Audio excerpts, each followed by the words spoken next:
You're watching the show that puts Mid-Michigan news in focus. This is Focal Point. Coming up on Focal Point, Michigan State University takes a step towards joining many college campuses across America in implementing a tobacco-free policy. Tonight on Focal Point, we'll be telling you why we're going to be seeing a lack of primary care physicians in the upcoming years. And students with disabilities are using new technology to help them succeed in their classes. Focal Point starts now. Good evening, I'm Ariel Rembert. And I'm Tyler Clifford. Welcome to Focal Point. Michigan State University is making moves towards a healthier campus. The previously proposed tobacco-free campus initiative is taking a step forward. Focal Point's Miguel Martinez Valle has more on what the university is doing next. It may soon be time for Michigan State University smokers to put out their cigarettes, at least while on school property. And I would just really love to be able to walk around campus and not have anyone smoking or anyone chewing tobacco or anything like that. MSU is forming a task force to help transition the university to a tobacco-free campus. The task force's purpose and mission is to decide what is the best way to implement a tobacco-free policy. Current Michigan State University rules prohibit smoking within 25 feet of the building entrance or exit. That would be about this far. Michigan laws prohibit smoking inside of public buildings, and you can't sell tobacco products on campus either. Still, university officials are looking to do more in order to assure a healthier campus. And there is data to show that that smoke-free policies in the workplace do make a difference. The University Physician's Office heads the task force. It's made up of nearly 35 different people from all areas of the university, including students. Still, not everyone seems to be on board. I just pretty much stand by that people have the right to do what they want as long as they're not harming others. While the official language for the policy is still being drafted, the goal is to ban all tobacco-related products, not just cigarettes, and there has even been talk of banning e-cigarettes. If Michigan State University were to go tobacco-free, it would join 1,400 college campuses across America and many here in Michigan that are already tobacco-free. For Focal Point, I'm Miguel Martinez Valle. The tobacco-free policy will not be in effect for at least another year, but the task force is hoping to present a draft of the policy to the board by next summer and further educate everyone on campus as to what this policy means. A shortage in primary care physicians in the upcoming years is going to create a real issue, especially in rural areas of this state and the country. MSU medical students are opting for specialty care due to a lack of incentives to go into primary care. Focal Point's Marley Delaney gives us the real reasons behind the potential drain on this system.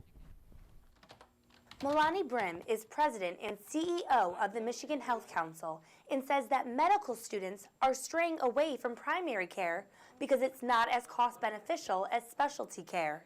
They will relieve some of your medical school debt if you practice for so long in an underserved community. The lack of primary care physicians not only affects the patient seeking the care, but the physicians themselves have more work on their shoulders. There are a lot of patients who have to be seen, and so I think that there are a lot of stressors that make it not as easy to practice in primary care as maybe it was in the past. Brim, along with Dr. Donald Sefchuk from the MSU College of Osteopathic Medicine, is in favor of team-based care that will help alleviate the shortage and help patients receive the service they deserve. And that will minimize the fragmentation of how patients are taken care of and actually increase the outcomes for patients over the long haul. Administrative Director of Medical Education at McLaren Greater Lansing, Sherry Clark, is cautious when it comes to using nurses and physician assistants. Is that physician extenders actually need to be supervised by a physician. While many are worried that this doctor shortage may cause major problems, Dr. Sefchuk is optimistic looking into the future. But we're looking at other sources of revenue and funding. We're looking at moving training programs out of big academic centers into more rural locations. Sefchuk hopes that moving residencies into rural locations will help these primary care physicians stay in those areas after training, ultimately cutting back on the shortage. For Focal Point, I'm Marley Delaney. Because of declining birth rates, there are actually less people coming into the workforce, which adds to the shortage of primary care physicians. The countdown to Easter has begun as Ash Wednesday marks the beginning of the Lent season. St. John Church and Student Center in East Lansing held 6 masses to mark the observance. Ash Wednesday is the start of a 40-day religious period many Christians celebrate leading up to Easter Sunday. Father Tucker Cordani, who led the Mass, borrowed a phrase made famous by journalist Hunter S. Thompson and encouraged students to buy the ticket and take the ride of Lent. What that really means is to commit to the Lenten journey. So once we buy the ticket, that is the ashes, I guess you could use those as a metaphorical ticket, then we want to take that ride all the way to the end of the spiritual journey, which happens at Easter. Some of the commonly observed Lenten traditions include fasting, no meat on Fridays, or giving something up. For those who struggle with observances, Father Cordani suggests taking the journey to Easter one day at a time. And taking it one day at a time just may be how some of these Michigan State University students got through their Lent season. We asked local Catholics what they thought the hardest thing was to give up in Lent in today's Sidewalk Survey. I am a pretty serious fangirl, and so for 1 year for Lent, I gave up like all fandom related things, so like watching Supernatural, no fan fiction or anything like that. That was really, really, really hard. It's the hardest thing I ever gave up for Lent would be alcohol. One being because I really like beer and wine, and the other was I bartend, so a lot of times after getting off a shift, I like to pour myself a drink. Well, this year I've decided to give up using the elevators in the residence halls, and I just realized so much this morning that I take the elevator for granted a lot. I was living on a house in Evergreen, and I had a bunch of roommates, and we all decided to give up swearing together. So we looked up on the internet like a list of all swear words. We assigned monetary values to them with, I believe, the Lord's name in vain being like 50 cents and the F-bomb being 25 and everything else being a dime. And we actually ended poverty that year. And with Ash Wednesday comes Fat Tuesday, which means another year of delicious fruit-filled punchki. Customers lined up as early as 7 a.m. to get their hands on some of the famous Roma Bakery punchki. Roma Bakery has been participating in Punchi Day for as many years, but started adding an Italian twist about 7 years ago. Their ricotta filling, which is similar to cannoli filling, has become a customer favorite. Last year, Roma Bakery sold 8,000 dozen punchki, so it may be hard to believe the owners were hesitant to start making them in the first place. We said more Italian area, we don't should have. My husband didn't know how to do punchkis, but he knew donuts. So the guy says, he should do it. What's the difference? If it's Italian, they love it. And that's what we did. And Lansing has more construction on the way early next year on property that has been vacant for 8 years. The city council sold 30 acres of the closed Red Cedar Golf Course to Ferguson Continental Lansing LLC for a new housing, retail, and restaurant center. Dubbed the Red Cedar Renaissance, the $276 million plan includes 5 restaurants, a 10-story hotel, and apartments for students, professionals, and seniors on the city's east side. Developers hope to finish construction in 2017. Organic food retailer Whole Foods is behind schedule on its new Meridian Township location. The delay comes as Whole Foods wanted to add about 6,000 square feet to the west side of the store. The finish date for the much anticipated store on Grand River Avenue is still unknown. This will be the Texas-based grocery chain's 7th location in Michigan. Students, faculty, and even family members are worried about safety on MSU's campus. We're looking at how an upgrade to the alert system will enhance communication. Plus, new technology is enabling the disabled. We're talking to students who have found the new independence in the classroom. When do we give up? When do we just close our eyes and say, that's it? This water's too polluted. This disease too far along. To a Spartan, the answer is simple. Never. Because Michigan State was founded on the belief that our purpose is to make the world a better place. And when you're open to unconventional thinking, value people's differences, and are willing to forge true partnerships, then and only then can you solve the world's toughest problems. Like renewable energy, clean water, and Parkinson's disease. Because we know our true triumph lies in the impact we make on the world around us. And after all, if we don't do it, who will. Spartans will.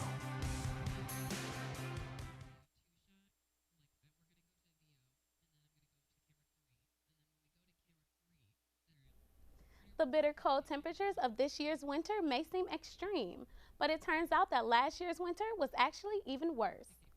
The pattern of the jet stream, which is described as a river of faster moving wind and air, is said to be the direct cause of this year's harsh winter. And while the pattern of the jet stream typically changes on a constant basis, it sometimes gets stuck in a particular pattern like the one we've been experiencing. State climatologist Dr. Jeff Andreessen says that what we're experiencing is due to the transport of air masses from polar Arctic origins that are moving southward through Canada into the upper Midwest and Northeast. Even though we've had very, very severe conditions here, cold and winter type conditions in Michigan, other parts of North America have been unusually warm. Dr. Andreessen also said that although 2 years of back-to-back cold winters doesn't make a trend, they certainly act as a contrast to the long-term trend of a warmer planet. They text you, they call you, but is it efficient? MSU Police is working to keep students, staff, and family alert and involved when danger happens. Plus, the next Steven Spielberg might just be in our midst.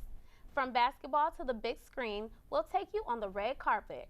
Marley Delaney is here with those stories and more. Marley? MSU Police have implemented a new system to help keep students and local residents safe.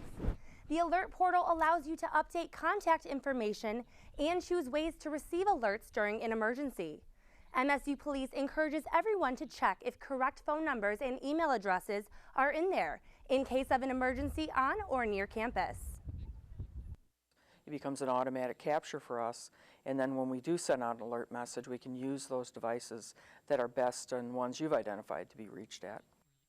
Also in the works is a new outdoor speaker system with an audible message that will give detailed instructions if severe weather strikes. That project is expected to be completed in April.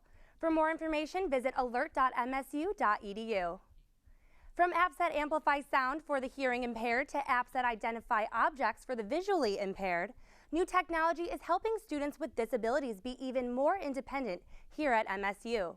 Focal Point's Amanda Chodnicki shows us some new cool tools.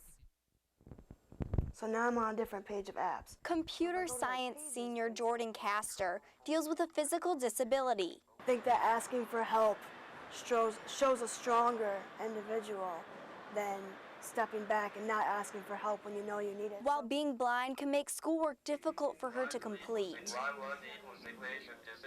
New apps and technology have made it a little easier. Braille display is basically like, it's a tool that can connect with Bluetooth to the iPhone and it displays Braille. With her Braille display, Castor doesn't just have to listen to an automated voice read her textbooks. She can have the words converted to Braille and read it with the touch of her own finger. When I'm reading something in Braille, I'm able to comprehend it better, I'm able to understand. To help her understand even more, MSU's Resource Center for Persons with Disabilities have converted several of her textbooks by hand. They enter it into a computer. They braille these graphics as well. Little tiny thing that maybe seems so easy to you is not so easy to them. And RCPD employees like Liza Reynolds are also there to show students what apps are available and can help with their specific needs. Normally I don't see that student again because they don't need help anymore, and like they're able to accomplish what they were having troubles with all on their own. Technology makes tasks like writing papers easier for students. There's actually apps on iPads that type out what they want to say. Yeah, there are a lot of students who don't know we're here. RCPD information technologist Al Pazzulli says many still don't know about the resources they provide. The general students knew they could point it out to people who needed it. You know, ask for help now while you can get the accommodations, you can get the help. There's so much out there. It just takes asking. For Focal Point, I'm Amanda Chodnicki. If you think you may need extra assistance, you can visit the RCPD in room 120 in Bessie Hall. They can help you to identify apps and technology that will specifically help you. MSU's College of Engineering received a $1.3 million donation to support entrepreneurship and diversity in the college. This grant from the Bob Newber and Betty Shanahan Endowed Professorship has helped the college in its $80 million campaign to solve global issues with engineering solutions.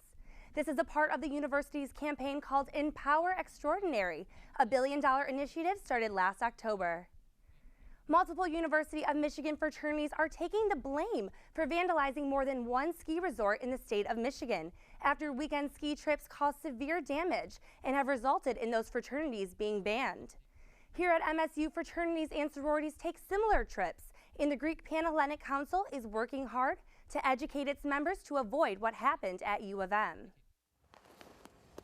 The term ski weekend is used loosely among the Greek community, both at the University of Michigan and at Michigan State University. There's not much skiing involved from what I've heard. It's more just partying, but sounds like a fun time. But when the words ski weekend are used, what do they really mean? I usually go up to a resort up North Michigan or rent out a cabin or something. Philanthropy chair of Delta Sigma Phi fraternity, Brett Cast, has never participated in a ski weekend, but he can imagine why they're so common. I go with another sorority or a couple other fraternities or whatever you want to do and basically just have a blast for a weekend. A ski weekend may sound like fun, but there are consequences for those who don't behave. Just kind of had a reckless attitude thinking that it was never going to come back to them, and in fact it did. Michigan State University has never had any problems with ski weekends because the Greek communities are educated about risk management by the East Lansing Police Department to help alleviate any problems that may occur. Our best to educate everybody and prevent them from having that happen to our campus like it did to University of Michigan. And Lieutenant Steve Gonzalez says the East Lansing Police Department has a very good working relationship with the Michigan State University Greek community. We've never seen something like that related to one individual party or one individual organization, especially when it comes to the Greek community. Lieutenant Gonzalez says it's important to educate Greek organizations about risk management to prevent things like vandalism from occurring. Nobody has been arrested for the incidents, but police say there were 350 students staying at the ski resorts at the time of the misconduct. U of M officials have now announced that Sigma Alpha Mu fraternity will no longer be recognized by the university, and Sigma Delta Tau sorority has been placed on disciplinary suspension after a lengthy investigation. The university has also asked the national office to revoke the fraternity's charter and impose additional sanctions. MSU men's basketball players are doing more than just hitting the court. On Monday night, shooting guard Keenan Wetzel showed the world what it truly means to be a student athlete. NCG Cinema rolled out the red carpet for a private premiere of The Cager, a short film written and directed by MSU basketball player Keenan Wetzel. The 25-minute movie is about a former basketball star without a backup plan.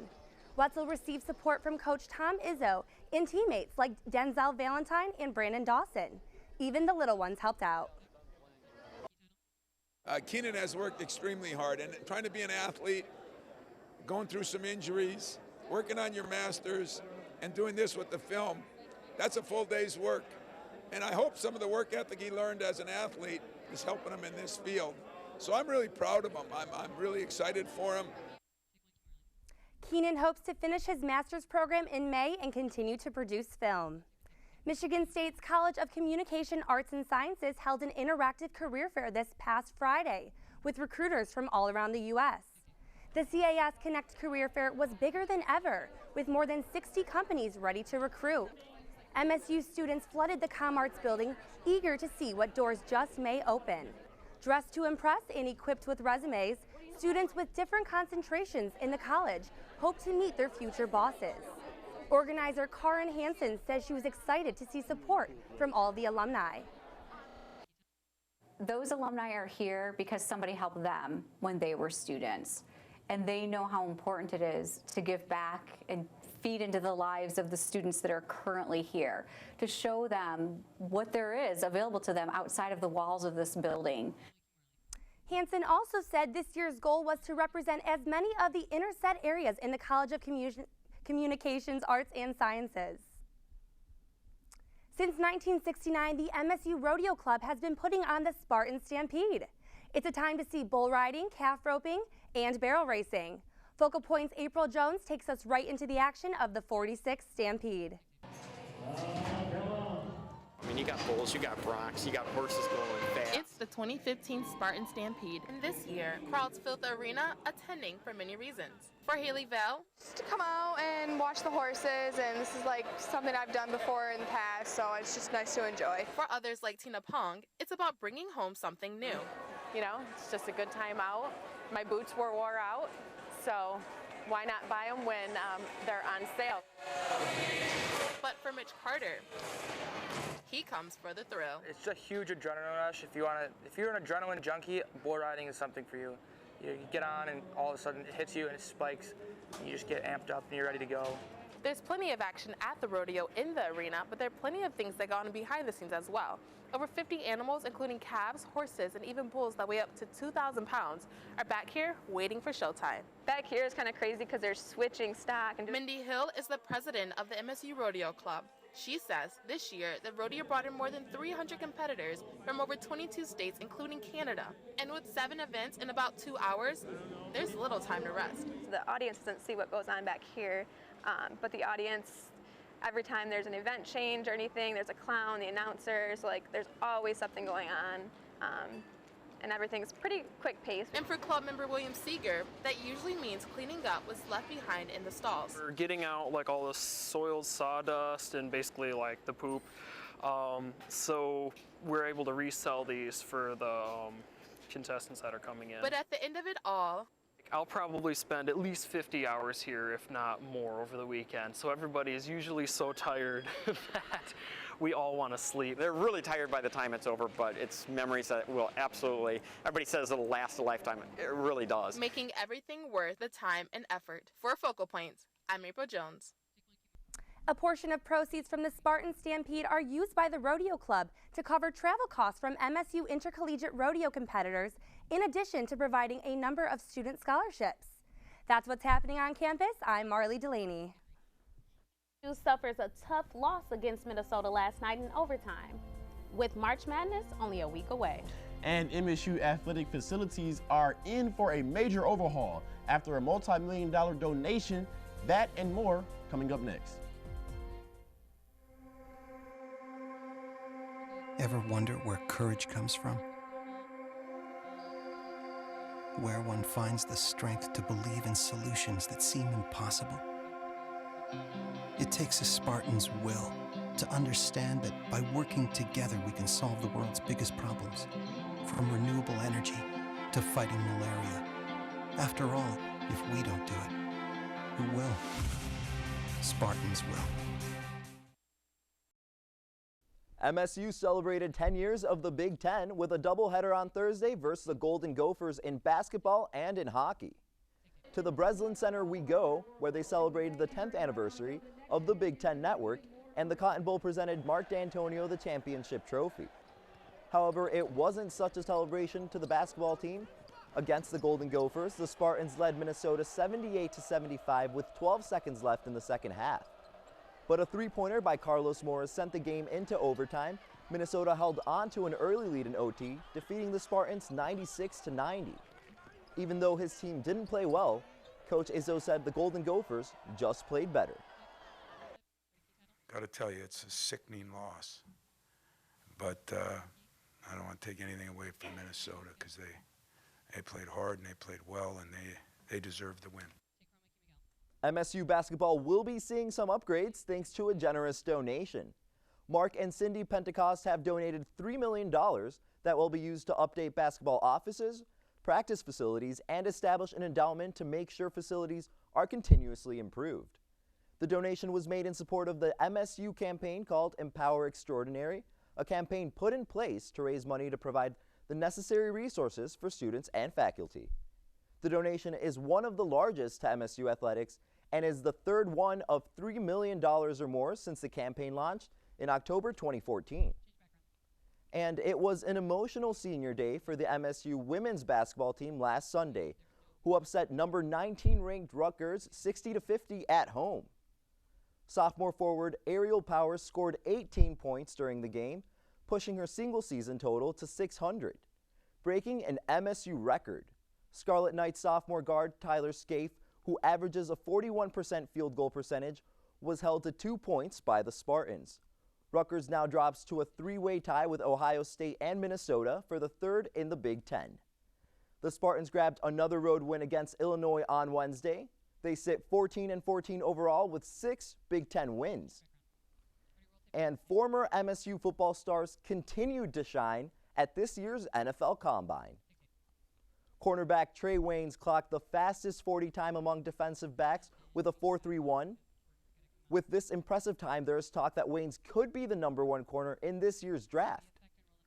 Also ranking #1 is the 40 was running back Jeremy Langford, who recorded a 4.43. Wide receivers Tony Lippett and Keith Mumphrey also performed well. Lippett said even though it's been a lot of work, the experience has been a good one. It's a blessing. Like I said, it's a blessing. It's fun getting back into it with some of the great players around where I'm training at. And it's just been grinding, working on all the stuff we're doing here, working on the media and things like that. And we're just trying to, sell ourselves to get better. Earlier this week, the Big Ten Conference announced plans to explore making freshmen ineligible for varsity sports. Dubbed a year in readiness, the purpose is to keep college athletes focused on education. Tom Izzo admits there are some struggles because of sports, but doesn't agree with it being strictly for the Big Ten Conference. So I don't know what's right and wrong on that. It is a soapbox for me. But if we truly did what we all say we're going to do, and that's the betterment of the student athlete, there'd probably be some things that we wouldn't do now, like play 9:30 at night games and stuff. Okay, that definitely. But in the big picture of things, I just wish we had everybody so data crazy. I'm more of an eyeball guy. Eyeball. If I see how kids are acting, that's the eyeball test. I don't need the data. But if we're so data crazy, I can't wait till the data comes out on how many of these kids coming out don't make it. The Detroit Lions were looking at more than just draft prospects at this year's Combine. The front office met with the team's free agents, including defensive tackle Ndamukong Suh. It's believed that Suh is looking to sign a contract that would make him the highest paid defensive player in the NFL. And the ultimate question is, are the Lions willing to do that? The answer to that question is still up in the air. Management has been trying to work out a deal with Suh for over a year now, and the start of free agency is just 15 days away. The Lions have until March 2nd to make a decision on whether or not they want to use their franchise tag. That's what's happening in sports. I'm Miguel Martinez-Valle. Back to you at the desk. Chinese New Year transformed Meridian Mall last Saturday, drawing in a crowd of hundreds, many of whom are thousands of miles away from home. The third annual celebration featured cultural performances such as singing, hip-hop dancing, and Tai Chi, a Chinese form of meditation. The event brought people from all over to ring in the Lunar New Year. Julie Jane, the event chair of Greater Lansing Chinese Association, says that the event helped Chinese students and residents get a taste of culture in mid-Michigan. Right now we have a lot of Chinese students here, and also we have a lot of Chinese residents. Yeah, so especially for Chinese students, they may not go back home to China for the big holiday. So we want to really create this is like an event. This similar like China, so everyone will not feel like homesick. Yeah, so we'll feel warm. Yeah, so they're happy here. Yeah, I really like Chinese food. How about you? I like the fortune cookies, Read a little message in there. Yeah. Well, that's our show for tonight, folks. We leave you now with a song from Alan Good, performed at Open Mic Night at the Union. Good night.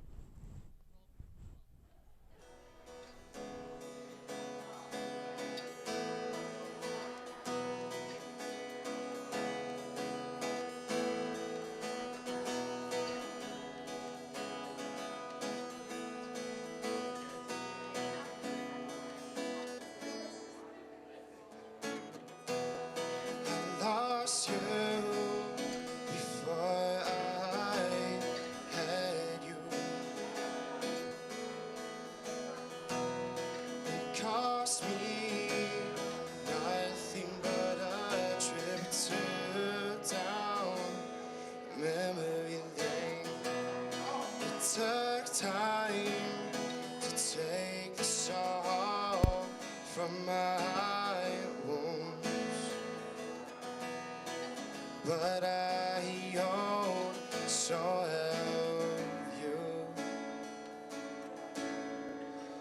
And so I hope you're happy with that new guy.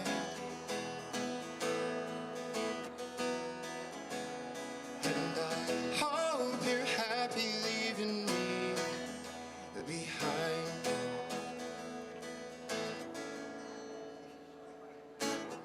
Fishing